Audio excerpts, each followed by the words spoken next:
بسم اللہ الرحمن الرحیم۔ السلام علیکم دوستو۔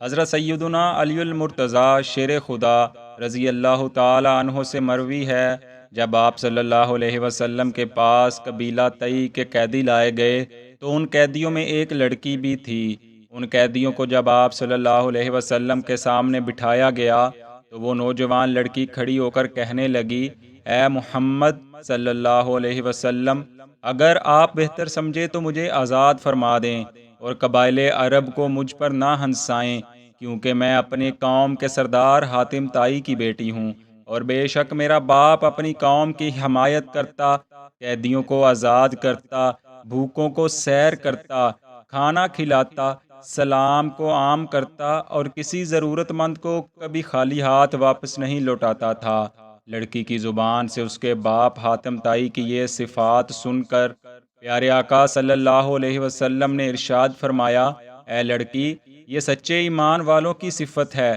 اگر تیرا باپ مسلمان ہوتا تو ہم ضرور اس کے لیے دعا کرتے۔ پھر آپ صلی اللہ علیہ وسلم نے ارشاد فرمایا، اس لڑکی کو آزاد کر دو، کیونکہ اس کا باپ اچھے اخلاق کو پسند کرتا تھا، اور اللہ پاک بھی اچھے اخلاق کو پسند فرماتا ہے۔ امام ابن کثیر علیہ رحمہ اپنی مشہور زمانہ تصنیف البدایہ والنہایہ میں یوں رقم تراز ہیں: حاتم طائی زمانہ جاہلیت میں سب سے بڑا فراخ دل، کشادہ دست اور سخی مانا جاتا تھا۔ اس کی سخاوت کے ہر طرف چرچے تھے۔ چنانچہ حاتم کی بیوی سے ایک حکایت منسوب ہے کہ ایک بار اس کی بیوی اس کی حد درجہ سخاوت کی وجہ سے ناراض ہو کر اس سے علیحدہ ہو گئی۔ اس کی بیوی کو اس سے یہ شکایت تھی کہ وہ سخاوت کرنے میں میرا اور اپنے بچوں کا بھی خیال نہیں کرتا،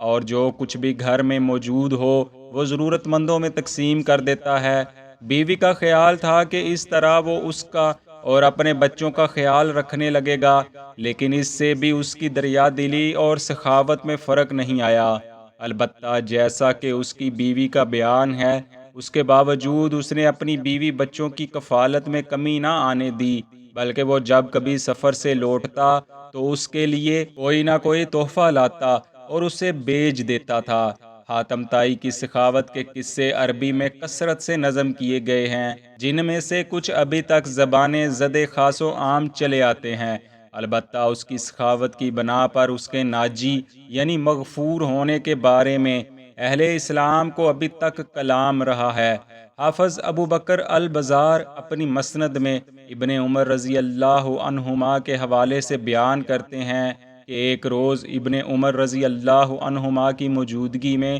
رسول اللہ صلی اللہ علیہ وسلم کے سامنے حاتم طائی کا ذکر آیا تو آپ صلی اللہ علیہ وسلم نے فرمایا، جو کچھ اس کا مقصد تھا اس نے دنیا میں ہی پا لیا۔ اور ایک اور حدیث پاک میں امام احمد علیہ رحمہ حضرت عدی بن حاتم رضی اللہ عنہ سے روایت کرتے ہیں کہ عدی بن حاتم رضی اللہ عنہ جو کہ مسلمان ہو گئے تھے نے ایک روز آپ صلی اللہ علیہ وسلم سے اپنے باپ حاتم طائی کے ناجی ہونے کے بارے میں سوال کیا